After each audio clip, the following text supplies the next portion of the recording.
Mais uma vez, bom dia, boa tarde, boa noite, independente do horário que você esteja assistindo.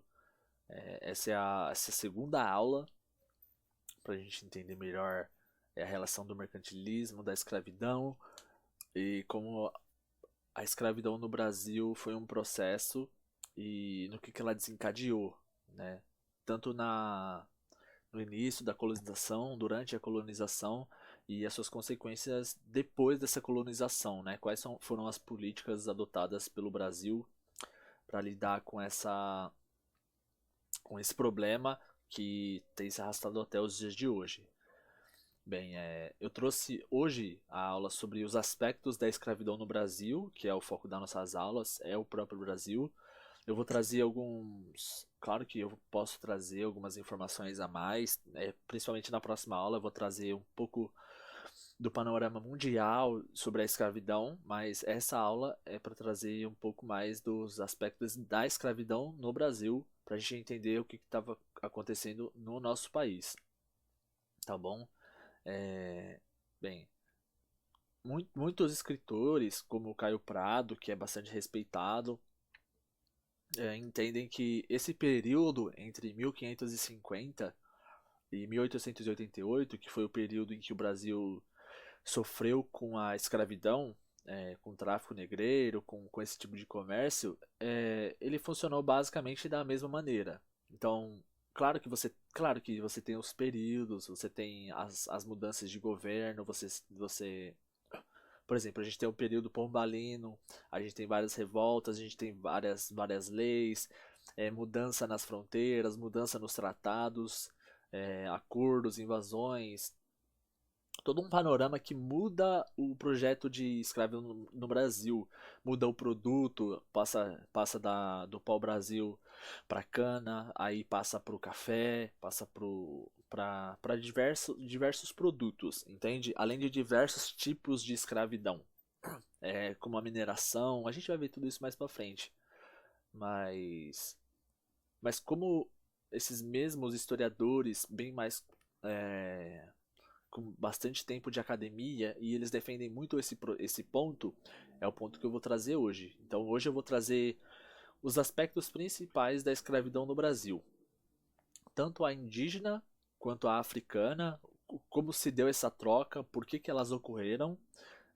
Claro que na primeira aula eu expliquei o processo do interesse dos portugueses no escravismo africano, mas isso levou alguns anos desde a chegada deles. Não era a priori o plano deles trazer os africanos. É claro que o interesse veio com o tempo, mas o interesse veio por outro tipo de povo antes, tá? E a gente vai aprender tudo isso com certeza nessa aula. Vamos passar para o primeiro slide. Eu vou explicando, claro. O Brasil começou com a escravidão indígena. Logo que eles chegaram no Brasil, eles viram que era uma terra rica em alguns recursos e eles precisavam pegar esses recursos. Mas eu vou explicar tudo isso. Vamos ler o slide primeiro. A escravidão começou no Brasil, principalmente com a indígena. Os fatores que colaboraram para esse fenômeno foram vários: dificuldades iniciais de se trazer escravos africanos, necessidade de adquirir mais recursos e, por consequência, mais força braçal, e necessidade de proteger o território contra ataque de outras nações, entre outros. Eu vou explicar um por um. Mesmo, mesmo que eu possa explicar eles mais detalhado depois, eu vou explicar eles já agora. Bem, as dificuldades de se trazer os escravos africanos. Eles saíram da Europa, de Lisboa. Eu vou até passar para o próximo slide que vai ser melhor para exemplificar. Ó. A esquadra de Pedro Álvares Cabral partiu de Lisboa em 9 de março de 1500 e chegou à América no dia 22 de abril de 1500. Sua esquadra era constituída por 9 naus, 3 caravelas e uma naveta. Mais ou menos essa quantidade de navegações estava trazendo uma média de 1.500 pessoas para o Brasil. Entende? Essa descoberta na verdade, mais a gente pode chamar mais de conquista, entende? Porque se você pegar, por exemplo, já se sabia que tinha terras para esse lado do mar. até porque o Cristóvão Colombo já tinha feito 3 viagens de ida e volta da América para Espanha, então já se sabia que tinha algo aqui, já se tinha uma ideia. Essa viagem foi mais para saber se tinha terras mais para o sul de onde Cristóvão Colombo tinha encontrado terras, entende? Então já se sabia mais ou menos que tinha, até porque se você pegar a carta do Pero Vaz de Caminha, que foi quando Pedro Álvares Cabral disse: a gente precisa escrever uma carta, notificar Portugal que a gente encontrou terras aqui, entende? Em nenhum momento ele expressa surpresa. Ele expressa surpresa do tipo, nossa, existe terra aqui. Ele descreve a terra, entende? Tem muita vegetação e tal, e tal, e tal. Nada de surpresa. Ele só realmente explica como se ele já soubesse. Então ele só está avisando algo que os portugueses já sabiam. E você percebe que essa é uma viagem de pouco mais de um mês, entende? Então, ter que ir voltar para a Europa, ir para a África só para trazer mais pessoas, isso ia demorar um tempo. Então, a princípio, a escravidão indígena foi a mais aceita, entende? Mas isso foi um processo, a escravidão indígena não começou já nesse dia. É, perto do final de abril, no final dessa estadia aqui, quando eles saíram, eles ainda se relacionavam com os índios, fizeram até um altar, fizeram uma missa para comemorar. E um momento de paz até entre os portugueses e os índios. Eu vou passar para o próximo slide. Mais uma vez, todas as minhas aulas eu trago uma imagem e eu coloco a fonte embaixo para que vocês possam fazer uma pesquisa depois, entender do que se trata. Essa imagem, eu sei que ela é um pouco difícil de entender o que está acontecendo, mas eu tentei buscar uma imagem bem específica. Tem a fonte da imagem aí embaixo, você pode estar pesquisando depois, entrando no site para estar dando uma lida.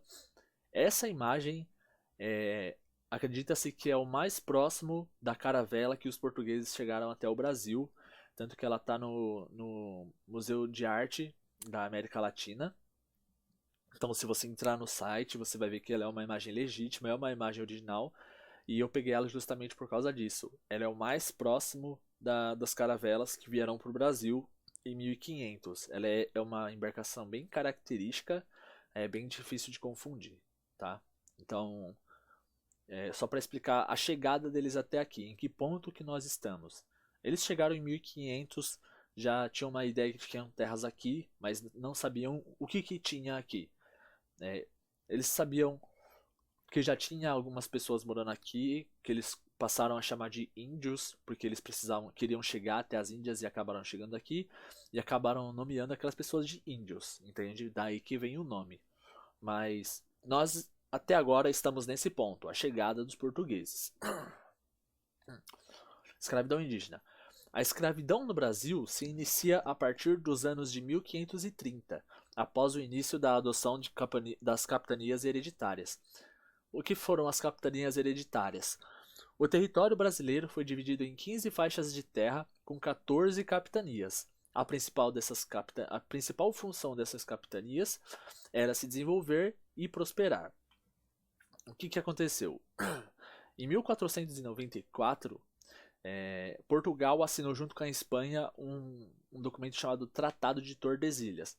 Exatamente, 1494, antes dos portugueses chegarem até a América. Como é que você assina um documento de descoberta? Como você. Não de descoberta. Como é que você assina um documento de partilha de terras diante de terras que não foram conhecidas ainda? Mais uma evidência de que se sabia que se tinha algo aqui. Eles só não sabiam onde e nem como, mas eles sabiam. E logo que os portugueses chegaram aqui, eles usaram esse Tratado de Tordesilhas para demarcar os limites do território que eles poderiam explorar aqui. E dentro do território que eles poderiam utilizar, eles dividiram em faixas horizontais mesmo, dividido na régua, 15 capitanias. 15 faixas de terra com 14 capitanias. E cada capitania tinha o seu senhor, que era um cargo vendido, o seu conde, perdão pelo nome que eu acabei esquecendo agora, mas era como se fosse o governador do, das capitanias, entendeu? E a principal função deles era explorar a terra e prosperar, entende? Trazer lucro para Portugal. Foi daí que começou a relação econômica com os indígenas. Por exemplo, descobriu-se que, apesar de não ter ouro aqui, como Colombo encontrou, por exemplo, na América Central, tinha muito pau-brasil.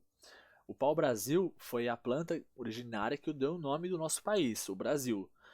É, Se chama pau-brasil porque é uma planta vermelha, entendeu? E se chama vermelho como brasa. O vermelho é uma cor muito difícil de se encontrar na natureza. Por isso que o pau-brasil era muito importante. Com o pau-brasil você podia fazer não apenas móveis com uma cor mais original, diferenciada do que você tinha na Europa, mas você podia usar para fazer corante vermelho. Cores difíceis de se achar na natureza são o vermelho e o azul. Então por isso que o pau-brasil ele foi explorado fortemente pelos portugueses, tanto que no século 17, 18 já estava muito escassa essa planta, de tanto que ela foi explorada, entendeu? E como que funcionava? Deixa eu passar o próximo slide para ver se está escrito aqui. Ó, esse slide é exatamente o que eu ia acabar explicando para vocês agora. A princípio, a relação com os indígenas era econômica. Os índios ajudavam os portugueses a extrair o pau-brasil e carregar os navios, enquanto os portugueses ofereciam peças e pequenos acessórios, a antiga prática do escambo. Então, o que acontecia? Os índios que moravam aqui, eles conheciam a terra, conheciam os caminhos, conheciam onde ficavam os recursos, e os portugueses não. Então, como os índios eles não tinham moeda, como tudo para eles era para uso próprio, para sobrevivência, nada acumulativo, eles não tinham moeda. O que eles poderiam oferecer era o seu conhecimento, entendeu? A sua força braçal mesmo, de certa forma, mesmo que eles não estivessem acostumados. Então, o que aconteceu? Os índios ajudavam eles nas rotas para descobrir os recursos, ajudavam a colher o pau-brasil e carregar os navios. E os espanhóis não, perdão. Os portugueses, eles ofereciam canivetes, espelhos, facas, tudo que interessasse aos índios e não tivesse muito valor para os portugueses. Novamente a prática antiga do escambo. É quando você faz uma troca de recursos, uma troca de serviços sem valor monetário. Entende? Para muitos pode parecer tolice os índios ter trocado tudo isso por espelhos e canivetes, mas é uma questão de valor diferente. Enquanto os índios tinham pau-brasil em excesso e menos recursos, como os canivetes, por exemplo, os portugueses tinham um excesso desses espelhos, desses acessórios e menos pau-brasil, entende? Então não é que um vale menos ou um vale mais empiricamente, mas para cada indivíduo um objeto tem um valor maior do que o outro, entende? Mais uma vez, os índios tinham pau-brasil em excesso, das quais eles não precisavam, eles precisavam de outros acessórios, e os portugueses tinham canivetes e espelhos em excesso e não tinham o pau-brasil, que era um recurso que para eles tinha um outro valor, entende? Então, a relação entre os portugueses e os indígenas começou dessa forma. Olha, essa imagem ela exemplifica bem o que eu falei agora. Você percebe que as árvores têm uma cor bastante característica, ele é um vermelho, e vocês percebem que eles são índios porque estão todos nus na praia. Você percebe até um barco ali de fundo. Então essa imagem exemplifica tudo que eu falei até agora, o trabalho dos índios para carregar os navios portugueses. Mais uma vez, se você quiser saber um pouco mais sobre essa informação, tem o link aí embaixo, é só você estar dando uma pesquisada depois, tá? Essa exploração do pau-brasil se deve a diversas razões, uma delas é o enfraquecimento com as Índias e a necessidade de se achar outros recursos para o comércio. Outra razão foi a dificuldade para encontrar ouro como os espanhóis encontraram na América Central. Além disso, o pau-brasil tinha várias finalidades. Como eu expliquei agora, o pau-brasil tem várias finalidades, desde o corante, desde os móveis, o ouro já estava saturando a Europa, isso vai ocasionar em várias crises na Espanha, principalmente depois, o ouro abundante que eles tinham. Então, o ouro já também estava perdendo seu valor. Claro que não agora, né? O ouro estava só chegando, mas isso ia causar problemas depois. E o enfraquecimento do comércio pelas Índias, principalmente pelo fechamento das rotas marítimas ali pelo Mediterrâneo, entendeu? A volta que eles tinham que dar pela África é muito grande. A gente teve até um problema desses recentemente, com um navio que ficou preso no canal e os outros navios tiveram que dar toda aquela volta pelo sul da África. Isso tem vários perigos. Então, era necessário achar outros produtos para comércio, para chegar rápido, para vender e para lucrar, entendeu? É a necessidade novamente mercantilista de Portugal. A escravidão indígena. Conforme a vontade de maior extração do pau-brasil crescia, a relação entre europeus e indígenas foi se estreitando, até que se chegou a um ponto de escravidão. Como os indígenas conheciam o território, passaram a fugir para o interior brasileiro. A igreja defendia a não escravidão dos índios, que acabou sendo proibida em 1570, porém perdurou até o século XVIII. Ela perdurou, mas de forma meio que ilegal, meio forçada, meio por debaixo dos panos, entendeu? A igreja sempre esteve dos lados dos índios desde a sua chegada aqui em 1534 com os jesuítas, tá? Os indígenas, por que não deu certo a escravidão com os indígenas? Os indígenas, como eu disse antes, eles trabalham só para subsistência. Eles não trabalham com produção excessiva. Então, o trabalho forçado que os portugueses estavam impondo para eles não estava surtindo muito efeito. Então, como eles conheciam o território, eles simplesmente fugiam para o interior do Brasil e ir atrás deles era caro e demandava um maior esforço do que eles estavam interessados. Além disso, a igreja, como eu falei, ela defendia os índios, principalmente os jesuítas. Um dos exemplos que eu tenho para dar para vocês é o padre José de Anchieta, que é essa pessoa. Você vê que ele é um padre porque ele tem a Bíblia, ele faz esse símbolo com a mão que significa paz, se eu não me engano. É algo relacionado à paz, à salvação, à palavra. E ele tem novamente o cabelo, novamente as roupas e esse chapeuzinho que ele usa bem característico. Então ele é um jesuíta. Ele ajudou a traduzir as línguas tupi para o português de Portugal, claro. E se você quiser saber mais sobre a escravidão indígena, sobre quem foram os jesuítas e como eles se relacionavam com os índios, novamente tem o link aí embaixo da imagem para você pesquisar melhor, tá? Essa é outra imagem. Essa imagem, eu peço perdão, ela tem um nome, mas são nomes um pouco diferentes, se eu não me engano, em francês, que mostram as relações dos europeus com os índios. Esses índios são escravos desse branco e estão carregando os materiais para ele, tá? Essa é uma das poucas imagens que eu achei específicas desse período sobre a escravidão dos índios. Eu sempre estou indo atrás de imagens bem específicas para ajudar na compreensão. Tem o link aí embaixo, novamente, para quem quiser entender um pouco mais sobre a escravidão indígena e entender um pouco mais sobre essa imagem. Lá tem o nome, é só você dar uma olhada, tá? Bom, passando para a escravidão africana, então, Portugal viu que estava inviável a escravidão indígena. Era muito difícil manter os índios trabalhando, ir atrás deles era inviável por causa do conhecimento do território. Então, o tráfico negreiro começou mais ou menos entre 1530 e 1550, quando os colonizadores, não apenas portugueses, viram ser inviável um sistema mantido apenas pelo trabalho indígena. Isso devido principalmente à sua força de trabalho a longo prazo mais constante.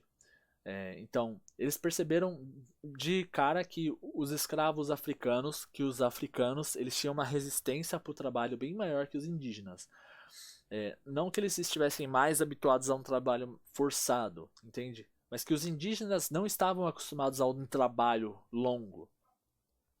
Como eu informei antes, os indígenas trabalhavam somente para subsistência. Eles caçavam para comer hoje, e o que eles queriam comer amanhã, eles caçavam amanhã. O que eles queriam comer amanhã, eles colhiam amanhã. O que eles queriam comer hoje, eles colhiam hoje. Não era nada acumulado. Então, os portugueses viram que os índios não eram uma forma viável de escravidão. Então, eles foram atrás de outras formas, que, como eu falei, foi o interesse na escravidão africana, devido ao longo prazo de relações econômicas que eles tinham na costa da África. Então, o tráfico negreiro ele começou oficialmente em 1550, mas desde 1530 se tem dados de chegada de negros escravos no Brasil para compensar o trabalho dos índios na extração, entendeu? Por essa razão, um escravo africano poderia valer até 3 vezes mais que um escravo indígena. Em média, 4,7 milhões de escravos desembarcaram no Brasil até a abolição. Como eu falei, a resistência de um escravo africano era muito maior que a de um escravo indígena. Então, por isso, um escravo africano chegava a valer 3 vezes mais que um escravo indígena, pelo seu desempenho no trabalho. Entende? Então, cada vez que eles analisavam mais esses dados, o valor de um escravo indígena, o valor de um africano, não só na compra e venda, mas no tráfico em geral, todo o processo, o africano trazia mais dinheiro para os colonizadores, tá? Onde eu parei? Aqui. As funções de um escravo africano poderiam ser várias: plantação e colheita, cuidado com os animais, poderiam ser escravos de ganho. No caso dos índios e no dos africanos, até de certa forma mineração.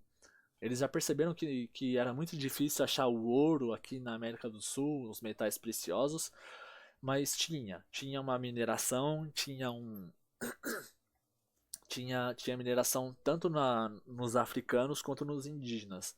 Você pode verificar muito que tem bastante metal precioso, principalmente prata na América do Sul, pro lado da Argentina, no Peru, no Chile.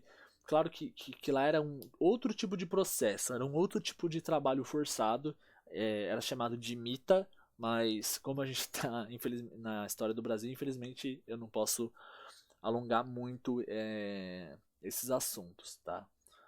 Ó, esse é um exemplo de escravo de ganho. O que é um escravo de ganho? Eu trouxe esse exemplo justamente porque pouca gente pode conhecer. Um escravo de ganho é alguém que vende os produtos do senhor, entendeu? Então, por exemplo, se o senhor ele planta, vamos por nesse caso, ele tem uma plantação de abacaxi. Além do senhor do escravo pegar e exportar esse abacaxi, vender para outras pessoas, ele pode vender nas proximidades da sua fazenda o produto dele. E quem vendia era o escravo de ganho. Então, por exemplo, o escravo de ganho ia até a feira, levava os abacaxis do senhor e vendia e trazia o dinheiro pro senhor. Esse era basicamente o trabalho do escravo de ganho. Agora, as condições dos escravos africanos. A gente vai entender como eles viviam, um pouco de como eles viviam. Os escravos podiam chegar a trabalhar 20 horas por dia. Eu peço perdão em algumas palavras no slide, está um pouco errado, mas eu espero que seja bom para compreender pelo menos, tá? Os escravos podiam chegar a trabalhar 20 horas por dia. Suas condições de chegada e estadia eram degradantes. Sua alimentação era principalmente baseada no consumo de vegetais e muitos optavam pelo suicídio. Bem, eu nem preciso dizer, né? Trabalhar 20 horas por dia era um trabalho exaustivo, eles não tinham tempo para mais nada. Toda a relação social, todo o convívio que eles tinham era durante o trabalho, durante o dia, durante a noite. E essas 4 horas dormidas geralmente eram mal dormidas, entendeu? As suas condições de chegada e estadia eram degradantes. Desde a sua saída até a sua chegada já era um processo muito difícil e muitos morriam no caminho. Porque as navegações eram feitas simplesmente para transportar, entendeu? Não era feita para ter segurança, não era feita para ser confortável, eles eram carregados realmente como carga, entendeu? E por isso muitos morriam no caminho. Um dos exemplos que eu posso dar é que todos eles eram amarrados juntos no porão do navio. Se o navio afundasse, como todos estavam amarrados, próximos uns aos outros, ou geralmente uns aos outros, todos morriam juntos ali. Então era uma situação difícil desde a vinda até a chegada. Entendeu? Sua alimentação era principalmente baseada no consumo de vegetais. Então eles comiam o que o senhor oferecia, eles vestiam trapos, e a senzala era uma habitação fria, escura, úmida, e o único investimento na senzala mesmo era para evitar que eles fugissem. Entende? Então não era um lugar confortável para se viver. Por causa disso, a expectativa de vida de um escravo adulto era de 10 anos. A partir do momento que ele chega e começa a trabalhar, a expectativa dele de vida é de 10 anos devido a essa vida dura. Os abortos eram comuns das mulheres para evitar que seus filhos tivessem a mesma vida, e muitos optavam pelo suicídio do que pela servidão, além das fugas, é claro, das quais eu vou estar explicando agora, na crise da escravidão. Antes de explicar a crise da escravidão, esse sistema que eu expliquei da escravidão africana é basicamente o que durou durante 300 anos. É basicamente a vida de 4,7 milhões de africanos que passaram pelo Brasil em 300 anos. Entende? E o que alterou esse processo foi simplesmente interesses econômicos. Pelo menos por grande parte da sociedade. A igreja, ela de certa forma era contra a escravidão, mas nada fala mais forte do que o dinheiro. Eu vou estar explicando isso um pouco agora. A escravidão já estava começando a dar sinais de que era inviável manter esse sistema. As diversas fugas e revoltas estavam começando a sair muito caro para o império. Foi o que eu falei agora. Sempre que um escravo. Quando você tinha um escravo, você tinha que ter dinheiro para manter esse escravo. Você tinha que ter dinheiro para comprar ele de um traficante. Aí você tinha que ter dinheiro para manter ele vivo da comida, investir na habitação, investir nas roupas que ele ia vestir. Você tinha que manter o escravo vivo porque ele valeu seu dinheiro. Entende? Então, quando o escravo fugia, você tinha que você tinha que mandar um capataz atrás desse escravo para trazer ele de volta. Pagar o capataz já custava mais dinheiro. Se o escravo ficava doente, você que tinha que custear o escravo, entende? Então, isso estava começando a pesar na mão dos senhores de escravos. E isso começou a sair caro para o império também. Além disso, diversos países como os Estados Unidos estavam começando a aplicar projetos e mesmo a abolição total da escravatura. Isso, claro, foi a partir da segunda metade do século XIX, mas muitos países do norte da Europa começaram a ter políticas de abolição porque já estava ficando inviável, era muito caro manter a escravidão. Então, esses foram os sinais da crise da escravidão. Normalmente, o gasto excessivo de dinheiro que era manter esse sistema. Já não estava lucrando tanto quanto lucrava no começo, entendeu? Até por causa da exaustão de recursos. O Brasil, então, pressionado por grandes potências, como a Inglaterra, eu vou explicar isso na próxima aula, acaba por começar a aplicar formas de amortização da escravidão, principalmente do tráfico negreiro, que foi por onde eles começaram. Eu sei que essa aula teve bastante informação para refletir. Eu espero que vocês tenham anotado com calma. Deem uma lida, são muitos detalhes, eu sei, mas é um conteúdo que vale a pena entender, para entender como acabou, de onde nós saímos e para onde nós estamos indo. As consequências da escravidão vão perdurar até os dias de hoje, e principalmente durante a República Velha, entendeu? A República antes da Revolução Constitucionalista, antes do Estado Novo, principalmente aqui em São Paulo, entende? Essa escravidão, esses 300 anos de escravidão, todo esse sistema ocasionou em consequências que duraram muitos anos e estão durando até hoje. Então eu vou parar por aqui, eu não vou passar mais informações. Agora a gente vai passar para uma questão de fixação, para que vocês possam compreender um pouco mais desse sistema, para que vocês possam fixar ele na mente, tá? Eu sempre trago exemplos de questões que podem cair no Enem. Essas questões, elas não estão no Enem, são eu que preparo para vocês, baseados na aula que a gente tem normalmente, tá? Eu sempre trago um toque a mais na questão, mas é baseado totalmente na aula, e eu vou passar para a questão, certo? Eu vou estar lendo o poema então, para poder ajudar a gente a responder a questão. Eu vou ler com bastante calma, tá bom? Leia o trecho do poema Aqualtune de Jair de Arraes e responda. Esse texto, antes de a gente passar para as perguntas, antes de passar para a leitura, é um poema real sobre uma princesa da África que acabou se tornando escrava. E se você quiser ler esse poema na íntegra, ele é um poema de tamanho médio, assim, mas ele é muito gostoso de se ler, ele é bem simples, dá para entender o que está acontecendo.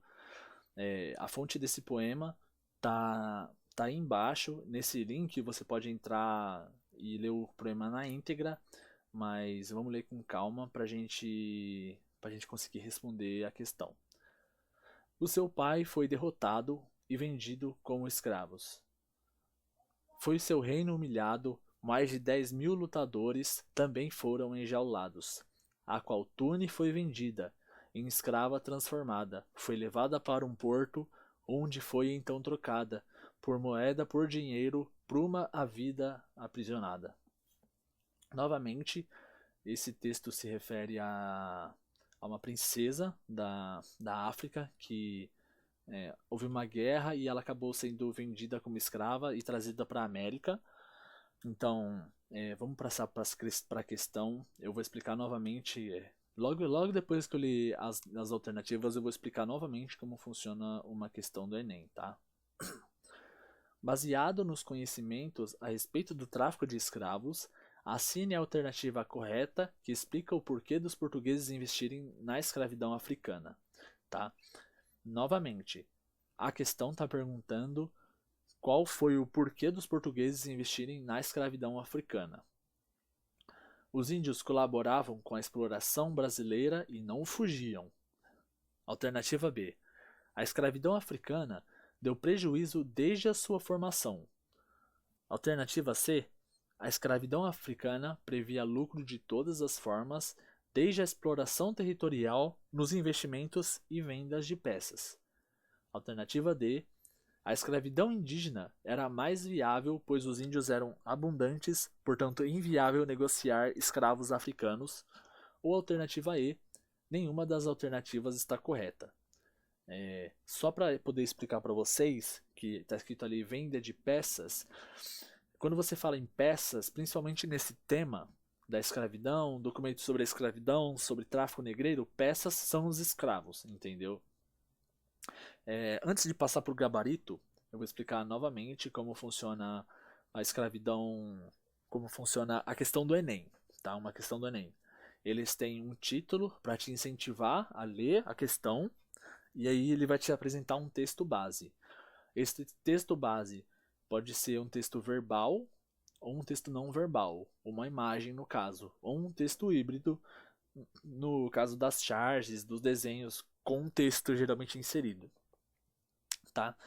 E aí ele vai ter uma pergunta provocativa, que é essa questão baseada nos conhecimentos a respeito dos tráficos de escravos, entende? E aí vai ter as alternativas, das quais você vai respondendo por eliminação. As mais absurdas, as que baseadas no seu conhecimento, você vai eliminando até chegar à resposta correta, tá? Para não alongar a nossa aula, eu já vou passar para o gabarito. Se você tiver alguma dúvida, pausa o vídeo, lê as alternativas, volta e lê o poema, escuta a aula de novo. O importante é você realmente fixar esse conhecimento na sua mente, porque é uma informação muito importante, tá bom? Então, o gabarito é a alternativa C.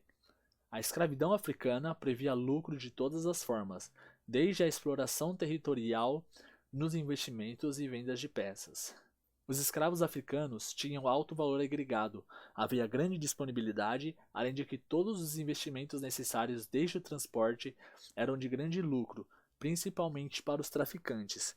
Então, novamente, o interesse na escravidão dos africanos foi aquilo que eu expliquei anteriormente. O valor deles em cima dos índios era maior, o seu trabalho era, como eu posso dizer, eles tinham mais resistência para um trabalho mais longo, o tráfico dava lucro, o investimento dava lucro, entende? Pelo menos nos anos iniciais. Devido à crise, como a gente viu, esse problema vai começar a crescer, mas até esse momento, nos anos iniciais pelo menos, o tráfico negreiro de escravos africanos dava lucro. Então, mais uma vez, eu espero que você tenha gostado dessa aula. Eu espero que você tenha aprendido. Você pode estar voltando a essa aula quantas vezes você achar necessário. Muito obrigado pela sua presença e eu te vejo numa próxima oportunidade.